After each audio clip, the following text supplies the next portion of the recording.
Steelers now on first down.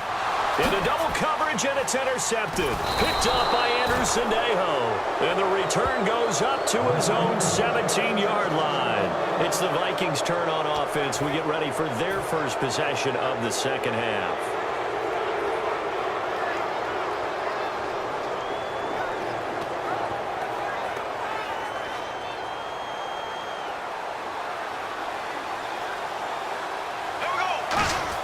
Following the interception, Bradford, the left side caught by Diggs. And they'll bring him down at the 27-yard line.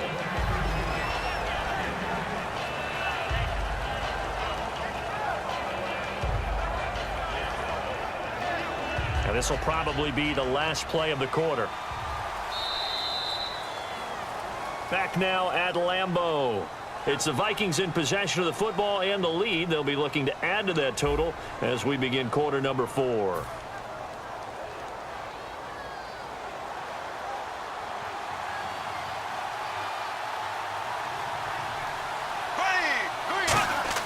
Now Bradford on second down. Quick hitter here. It's complete.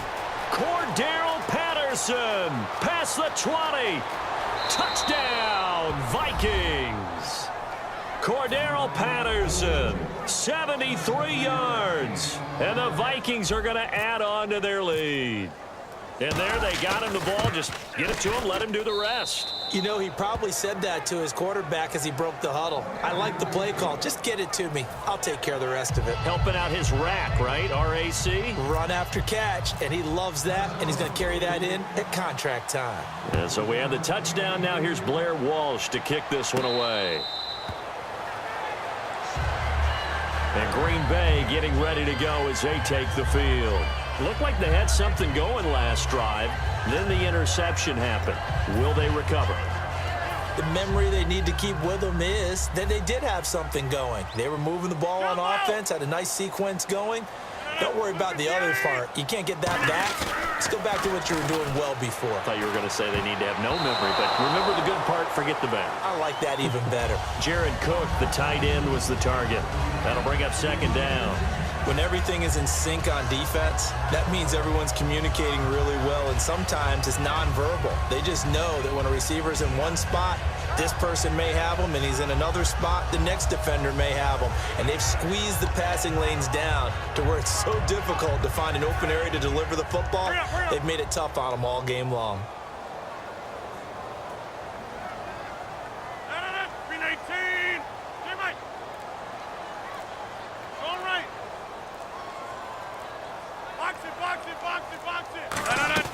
Rodgers will try again on second down.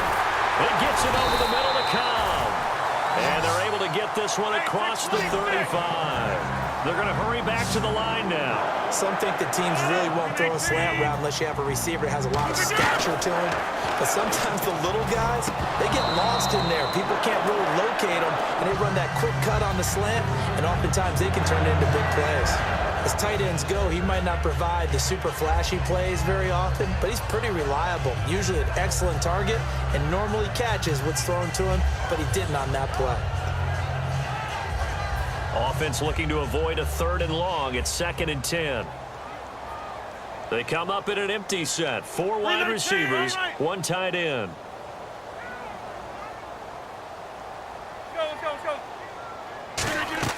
Back to the air on second down. It's Rodgers. He completes it to Jordan Nelson. And he's brought down after a good gain. That goes for a gain of 31. Now that play will end up on the highlights, and you'll see it all over the place. But what you won't see, the offensive line that bought the extra time, that allowed for the big completion downfield, those guys made that play possible. On first down, Rodgers. And almost intercepted. It would have been his 2nd pick of the game. Instead, it'll be 2nd down. Well, he just threw an interception last drive. Nearly another pick. And things aren't very even right now, are they? It's a little bit sloppy out there, isn't it? It's kind of the difference between driving on those paved roads and those country roads that have those potholes in them, isn't it? Because that's the way this game's going right now. A lot of bouncy bounce to it. You spent some time on some Tennessee country roads. I certainly have. Plenty of family back there. God love them. In motion left here, Montgomery. They'll run here. This is James Starks. And able to break one tackle, but then quickly brought down. It'll be a pickup of 5, and that leaves them with 5 more. 3rd and 5 now. Offensive linemen love creating space for their guys carrying the ball. But when that guy also breaks tackles and creates extra yardage, they almost feel like he's one of them, and they really embrace him. 5 yards to gain here on 3rd down. 1 receiver left, 3 to the right. Throwing is Rodgers, and he couldn't hang on to it through the contact. Incomplete. On any passes in the middle of the field, anyone who's going after the football is going to be conscious that it's probably going to be contested, and often physically. Sometimes that leads to drops.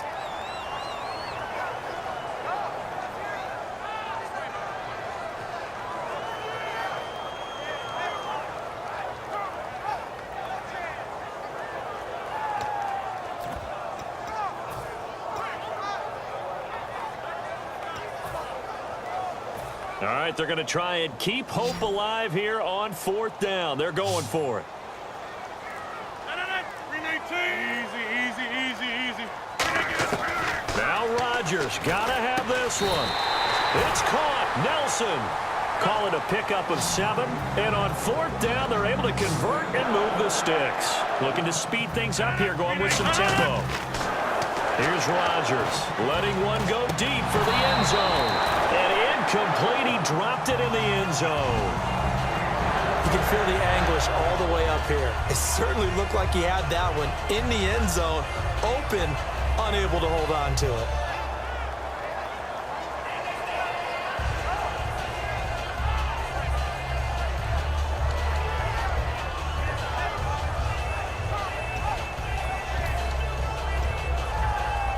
So incomplete on 1st. Let's see what 2nd down has in store.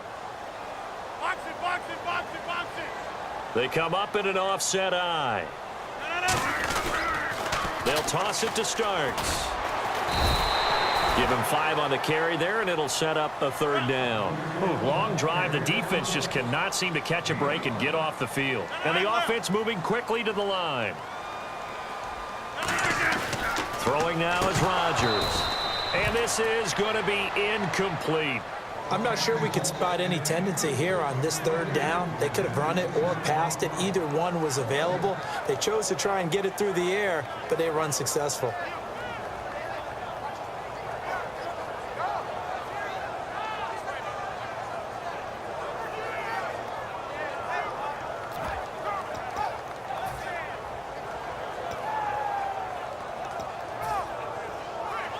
And they're indeed going to go for it here on 4th down. So trailing here in the last quarter. Let's see how this plays out.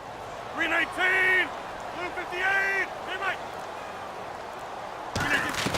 Got to try it here. He's back to throw. And that is incomplete. The Packers unable to pick up the 1st. And the Vikings defense is going to get the football back. And now out comes Minnesota. And they were able to punch it in the end zone last time. They'll be looking to do that again here for the defense.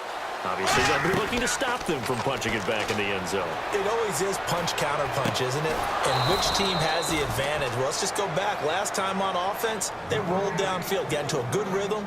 You can see a little more bounce in and out of the huddle. You can see the sideline really get into the game. So defensively, you're thinking to yourself, how do we take that away from them? How do we get the advantage back? Let's see what they come up with. I think pressure is always the first way to go. You love pressure. I love it. We'll see if they dial it up this drive. They'll get 16 yards there, and it'll be a Minnesota 1st down. And defensively, they just don't seem to have much of an answer for this passing game. Not at all. Look at the confidence that's exhibited here. With that type of a lead, clock on their side, instead of running it. And no escaping this time as he'll go down. They got him for a sack. Clay Matthews in there to pick up his 2nd sack now of the afternoon.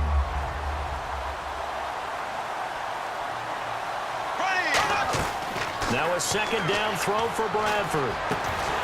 Oh, he dropped it. They were looking for him in the middle 3rd. He couldn't catch it. Now 3rd down. Looked like they had an opportunity for a big play across the middle, but he didn't have the concentration or the focus necessary and dropped it before he could haul it in. 3rd and long for Bradford. Time for a break. And he takes a shot on the release as this will be incomplete.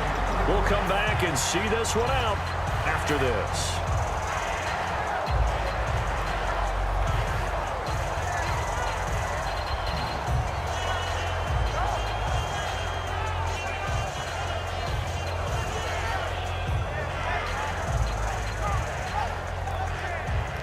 And with things looking pretty good on the scoreboard, they're going to keep the offense out there and go for it here on 4th. Now Bradford on 4th down. Going down the middle, and it's complete.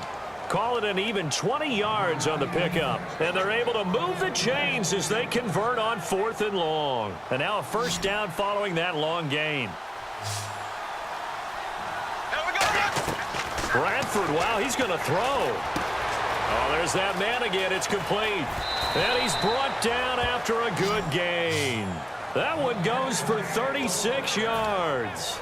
There will always be a place for methodically marching the ball downfield. But when you can pick it up in big chunks and strike like that, have explosive plays, that's often the difference in winning and losing. Those types. And he'll get into the end zone. Touchdown, Minnesota. Michael Pruitt, a 5-yard touchdown. And the Vikings find a way to stretch their lead. And he's been a busy man, 5 for 5 now as he knocks another one through to extend the lead.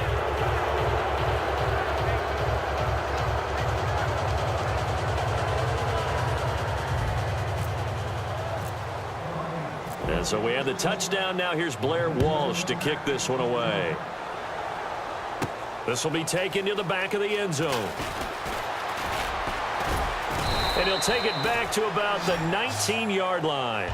And Green Bay getting ready to go as they take the field. They're down big here late. I don't know. You just one last drive here for pride? Some people like to do that.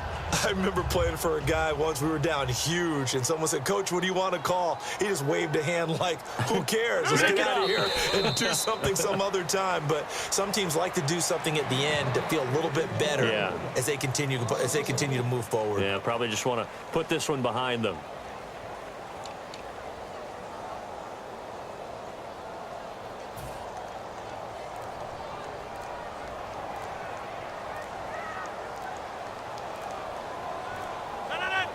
And they will take a knee here.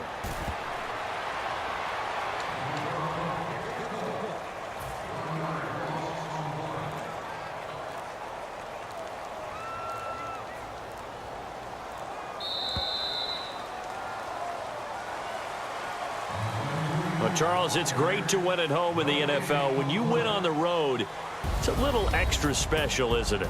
It is, because let's face it, in most cases, you're not expected to go on the road and win in the National Football League.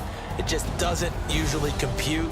So to get out there, get that done, and then head back to your city with one in the victory column, oh, that's a fantastic feeling.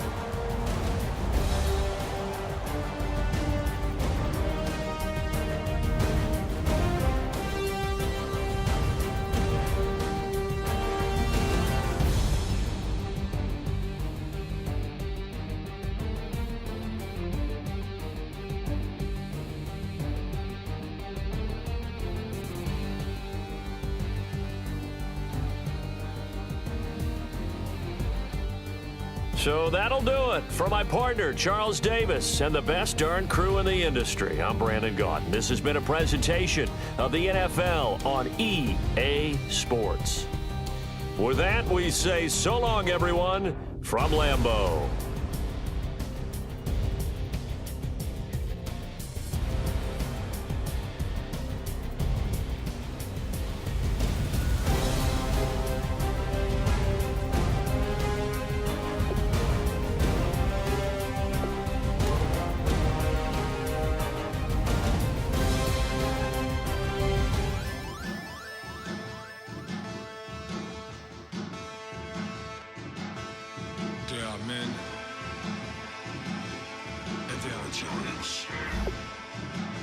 Bass and stills in the building, flash